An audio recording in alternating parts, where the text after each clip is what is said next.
Cheese.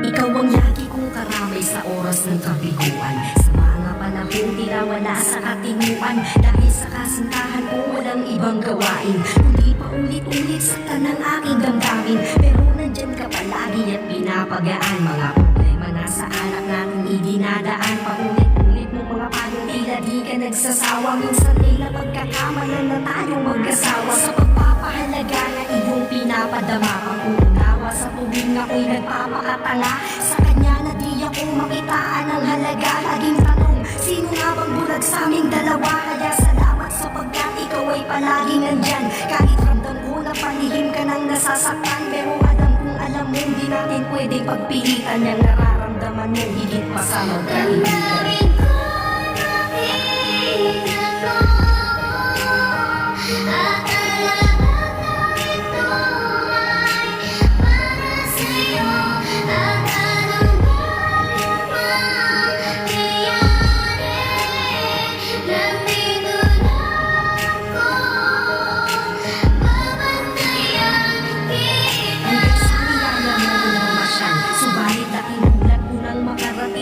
Sa lugar kung saan may pangyayari na hindi ko inasahan, nang maaktuhang makita ko ang aking kasintahan na may kasamang iba, tila di ko mapaliwanag ang sakit habang tinitignan ko silang magkayakap. Subalit hindi ko nagawang sa kanila'y sumubog. Sa halip lahat ng galit ko ay sa'yo ko binuhos. Alam kong kagagawan mo ang lahat ng mga ko. Sinadya mong makita mismo ng mga mata ko. Alam kong noon pa lamang ay kating-kati ka na. Akala ko tunay kitang kaibigan, mali pala. Ika'y minura at halos masigawan. Ika'y walang ibono, halos mapahiya ka sa aking harapan. Puro masasakit na salita ang iyong sinalo. Ika'y umiiyak habang tumatakbo ka malalo.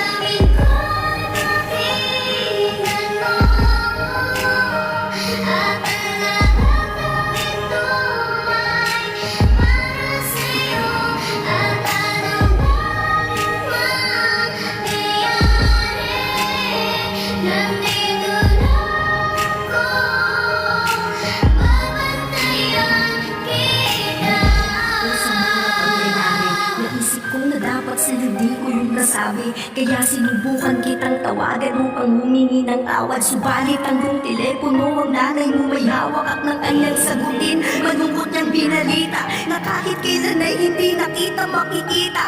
Ikaw raw ay umiiyak noong makauwi, hanggang sa makita ka na lang nilang nakabigti. Sa aking mga narinig, ako'y tila biglang nanghina. Di yan totoo, di ba kasama lang kita kanina? Agad kitang pinuntahan at pagdating ko ay inabot sa akin ang iyong telepono na may isang mensahe pinakita sa akin ng iyong ina na di mo naisip bago malagot ang iyong hininga. Kahit ako'y gulong-gulo at parang kinakabahan, ay binasa ang mensahe, ito ang nilalaman. Always mahal kita, higit pa sa buhay ko. Pag ika'y umiiyak ay mas nasasaktan ako. Kaya hanggang maaari ay ayaw itong nasasaktan. Nalito'y pinamsakit na aking nararamdaman. Gusto ko lang ngayang makasama ka lang naman. Di ko yung kinayang nagawa mo akong sigawan. Yung sa pangyayari na wala akong kagagawa. Nalimot mo na ba na ngayon ang aking kaarawan?